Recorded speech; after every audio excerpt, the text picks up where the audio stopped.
Bonjour à tous, nouvelle vidéo consacrée à l'hébergement des pèlerins, avec un focus aujourd'hui sur l'annuaire des fournisseurs et les fiches d'identité des établissements hôteliers.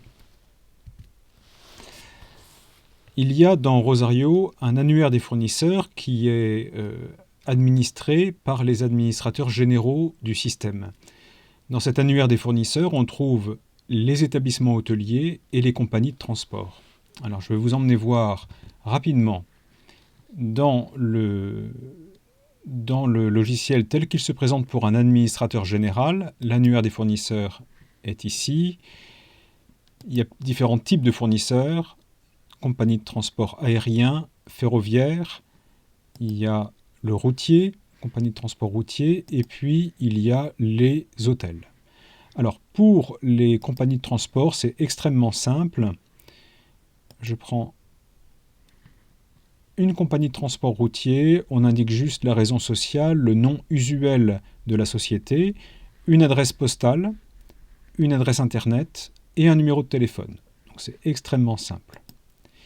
Pour les hôteliers, la chose est un tout petit peu plus complexe. Voilà. Donc l'hôtel Royal, dénommé Le Royal habituellement, hôtel 1 étoile, il a son adresse postale, une adresse internet et un numéro de téléphone. Mais vous voyez qu'il y a un certain nombre de cases à cocher ici qui méritent quelques explications, et ce tutoriel vise à expliciter la signification de chacune de ces cases à cocher. Alors sur votre version du logiciel Rosario, vous allez retrouver ces informations dans le module d'hébergement, dans le lieu où vous avez la configuration des hôtels. Et là s'affichent par exemple les hôtels de la région Alsace, et je clique sur le nom de l'hôtel, et j'ai sur la partie droite la copie de la fiche de l'établissement hôtelier concerné. Donc vous avez ces quatre cases à cocher dont nous allons expliciter le sens. Accueil, éligible au voiturage hôtel, repas fournis et numérotation réelle des chambres. Alors, première case à cocher, accueil. Cette case à cocher, on la coche uniquement pour les accueils de malades. Parce que les accueils dans Rosario ont une structure informatique plus développée que les hôtels. Contrairement aux hôtels, les accueils ont des étages que Rosario connaît, les accueils ont des salles à manger, et les chambres sont situées dans les étages, et les chambres sont liées à une salle à manger. Bon, je n'entre pas ici davantage dans le détail. La case accueil n'est cochée que pour 4 établissements, l'accueil Notre-Dame, l'accueil Saint-Fray, le Salus et Notre-Dame-du-Huy. Deuxième case à cocher, éligible au voiturage hôtel. La case est cochée pour les hôtels qui font partie du périmètre de service du voiturage hôtel. Pour que des lycéens puissent venir chercher le fauteuil roulant de vos pèlerins et accueillir les pèlerins et les conduire jusque dans le sanctuaire, il faut que ces pèlerins soient hébergés dans des hôtels qui figurent, qui appartiennent au périmètre qui est affiché sur l'écran. Bon, grosso modo, plus de 80% de ces hôtels sont du côté de la Porte Saint-Joseph. C'est principalement tout le secteur autour de Saint-Fray, le long du Gave, aussi bien sur l'avenue Peyramale que sur l'avenue du Paradis. Par contre, voilà, ma souris est ici. Par contre, ici, sur la rue de la Grotte, qui est une rue passante, circulante, avec des voitures en pente, le périmètre s'arrête très très vite, parce que cette rue n'est vraiment pas adaptée à la circulation des fauteuils roulants. Et puis de l'autre côté, du côté de la Porte Saint-Michel, l'hôtel La Source fait partie du périmètre, et puis ensuite plusieurs établissements qui se situent vraiment immédiatement, qui donnent directement sur le boulevard de la Grotte. Les différents établissements qui se trouvent dans la vieille ville de Lourdes, ou alors sur les hauteurs ici de la rue de la Grotte, ces établissements sont exclus du périmètre du voiturage hôtel. De même que les établissements qui se trouvent ici en contrebas du pont Saint-Michel.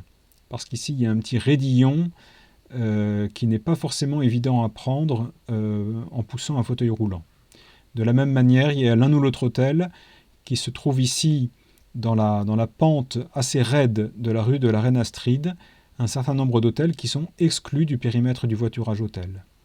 Et puis tous les établissements qui se trouvent au nord du sanctuaire, derrière l'accueil Notre-Dame, sur la route de Pau, ces établissements sont également en dehors du périmètre. En 2022, un peu moins de la moitié des 164 établissements hôteliers inscrits dans l'annuaire des fournisseurs sont éligibles au voiturage hôtel. Alors ça ne veut pas dire que la moitié de nos pèlerins sont exclus de ce service, parce qu'en réalité, les établissements éligibles rassemblent la grande majorité de nos pèlerins. Troisième case à cocher, les repas fournis. Cette case est importante parce qu'elle permet à Rosario de déterminer, pour chaque personne logée dans l'hébergement, quel est le premier repas et le dernier repas. Cette information, elle est indiquée dans le paramétrage de chaque transport. Pour chaque transport, on précise les informations premier repas et dernier repas pour les 3 types de lieux de restauration: les hôtels, les selfs et les accueils. Parfois, souvent un quart qui arrive en milieu d'après-midi, à 15h30 ou 16h, tout le monde va pouvoir dîner à Lourdes et ce sera le même premier repas pour tout le monde, dans les hôtels, les selfs et les accueils. Ce sera le dîner du jour de l'arrivée. De la même manière, pour un car ou un train qui quitte Lourdes en fin de matinée, dans les hôtels, les selfs et les accueils, tout le monde pourra prendre son petit déjeuner. Mais parfois, il arrive qu'il y ait des petites différences. Par exemple, pour un train qui arrive en gare de Lourdes à 19h30, le dîner pourra être servi dans les hôtels, le dîner sera servi dans les accueils, mais il sera trop tard pour les hospitaliers qui doivent manger dans les selfs pour prendre leur dîner, parce que les selfs ferment à 19h30. Et donc, pour les hospitaliers qui doivent manger dans les selfs, eh bien, en arrivant à 19h30 à la gare de Lourdes, ils vont rater le service, ils vont devoir se débrouiller tout seuls ce soir-là, et donc leur premier repas, ce ne sera pas le dîner du jour de l'arrivée, ce sera le petit déjeuner du lendemain. Alors, on va rapidement aller voir comment les choses se présentent. Ça se passe dans le module transport, dans le paramétrage des transports. Je vais regarder par exemple le train rouge de l'Alsace. Voilà, donc nous avons la fiche d'identité du train avec les responsables, le parcours du train avec les horaires, et voilà. Et ici, on paramètre les premiers et les derniers repas selon les 3 types de lieux de restauration: hôtels, les selfs et les accueils. Alors, l'information premier repas PA, dernier repas PA, ici sur la 3e ligne, vont être reportées sur toutes les fiches d'inscription des PA, donc tous les pèlerins qui logent dans les accueils. Ensuite, autre situation assez simple, c'est pour tous les pèlerins qui sont logés dans les hôtels qui ont la pension complète. Ces pèlerins, a priori, vont être servis même assez tard le soir de leur arrivée.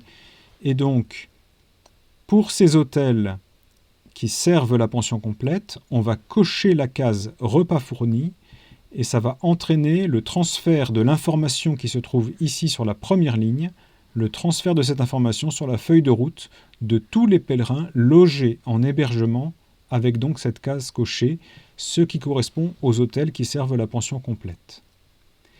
Et pour un hébergement qui ne pratique que les nuits seules ou les nuits plus petit-déj, ou encore les hébergements hospitaliers, bref, pour tous les lieux d'hébergement où nous avons des personnes qui logent et qui vont devoir manger dans les selfs, eh bien, il faut décocher la case « Repas fournis » sur la fiche d'identité de l'hébergement. Et à ce moment-là, les pèlerins qui logent dans ce lieu seront réputés manger dans les selfs. Et donc c'est l'information premier repas Saint-Michel Ave Maria, dernier repas Saint-Michel Ave Maria qui va se retrouver reportée sur leur feuille de route. La case à cocher repas fourni doit donc être cochée, et elle est cochée pour tous les hôtels de Lourdes qui proposent la pension complète. Autant dire la grande majorité des établissements hôteliers. Elle est décochée pour l'Hospitalet, l'Ave Maria, Marthe et Marie, le Vieux Saint-Fray et les établissements qui font de l'hébergement en nuit seule ou nuit plus petit-déj. Quatrième case à cocher, la numérotation réelle des chambres. La case à cocher numérotation réelle des chambres est cochée pour tous les établissements pour lesquels nous gérons directement l'affectation des chambres, parce que les gérants d'établissements nous confient le plan de leurs établissements, les numéros des chambres, la situation des chambres dans les étages, la capacité de chaque chambre, et nous avons la possibilité de composer le lieu d'hébergement, de faire les affectations comme bon nous semble. Alors en fait, c'est assez rare cette situation. Cette situation, elle se présente principalement pour les accueils de malades, Accueil Notre-Dame, Accueil Saint-Fray, Salus, Notre-Dame du Oui. Elle se présente aussi pour le Vieux Saint-Fray et les établissements de l'Unitalsi, Florence et Maristella. En général, les hôtels de Lourdes réservent des lots de chambres pour leurs clients, pour les sections régionales, pour le rosaire, mais ne donnent pas au préalable la répartition des chambres dans les étages. C'est l'hôtelier qui, lorsqu'il recevra la roaming list, quelques jours avant le pèlerinage, fera l'affectation et les pèlerins découvriront, en se présentant à la réception de l'hôtel, quelle chambre leur a été affectée par l'hôtelier. Donc nous avons des lots de chambres dont nous ne connaissons pas les numéros, alors dans le logiciel nous attribuons des numéros fictifs, une nomenclature fictive, et c'est exactement ce qui doit être répercuté sur Rosario. Rosario doit savoir si on est en numérotation réelle ou en numérotation fictive. Eh bien, d'une manière générale, les hôtels de Lourdes ne vont pas avoir la case cochée numérotation réelle des chambres, alors que les accueils, le Vieux Saint-Fray, les établissements de l'Unitalsi vont avoir cette case qui est cochée. Il n'y a pas tellement d'autres questions à se poser à ce sujet-là, parce qu'en fait, les établissements qui nous confient vraiment leur numéro de chambre sont très rares, et ça concerne surtout les accueils de malades. Et bien voilà, on a parcouru les 4 cases à cocher: accueil, éligible au voiturage hôtel, repas fourni et numérotation réelle des chambres. Il reste une toute dernière case à cocher en dessous, fiche fournisseur active. Bon, en fait, cette case, à ma connaissance, elle est toujours cochée. C'est la société qui a réalisé pour nous le logiciel qui a mis cette case à notre disposition un petit peu en pilote automatique. Mais je ne crois pas qu'elle ait de réelle utilité. Lorsqu'un hôtel ferme, nous supprimons complètement sa fiche de l'annuaire des fournisseurs. Lorsqu'un hôtel ouvre, nous créons une nouvelle fiche pour le nouvel établissement. Voilà, il me semble qu'on a fait maintenant le tour. Voilà, la société nous avait aussi prévu la possibilité d'enregistrer un logo pour chaque établissement, chaque fournisseur, mais nous n'avons pas l'utilité, je crois, de cette fonction. S'il y a des modifications que vous souhaitez apporter à l'annuaire, soit pour ajouter un nouveau fournisseur, compagnie de transport routier par exemple, ou un nouveau lieu d'hébergement que vous investissez pour la première fois et qui n'est pas connu encore du système Rosario, si vous souhaitez porter des modifications, prenez contact avec un des administrateurs généraux du système Rosario. Ce sont les seuls qui sont habilités à porter des modifications dans cet annuaire des fournisseurs. Et s'il y a des questions concernant l'éligibilité d'un établissement au voiturage hôtel, prenez aussi contact avec les responsables du voiturage hôtel. Un dernier mot à propos de cet annuaire des fournisseurs, vous pouvez en faire l'édition. Ça se passe dans le menu édition. Le menu édition qui est ici. Voilà. En haut à gauche, vous avez tous les annuaires proposés par le logiciel Rosario. Le tout premier, c'est l'annuaire des fournisseurs. Vous cliquez ici, format PDF. La petite boîte verte s'affiche. Vous cliquez à nouveau. Et vous avez le PDF qui s'affiche avec l'ensemble des informations classées d'abord compagnie de transport aérien, compagnie de transport ferroviaire, compagnie de transport routier, et puis en dessous, les sociétés hôtelières, les 164 lieux d'hébergement connus par le système Rosario, avec à chaque fois le nombre d'étoiles, l'éligibilité au voiturage hôtel, et puis les coordonnées juste en dessous. Et bien voilà l'essentiel de ce que je voulais vous dire aujourd'hui. Je crois avoir fait le tour de ce qu'il y a à dire sur cet annuaire des fournisseurs. On se retrouve bientôt pour une prochaine vidéo consacrée à la configuration des hôtels pour l'hôtellerie de la région.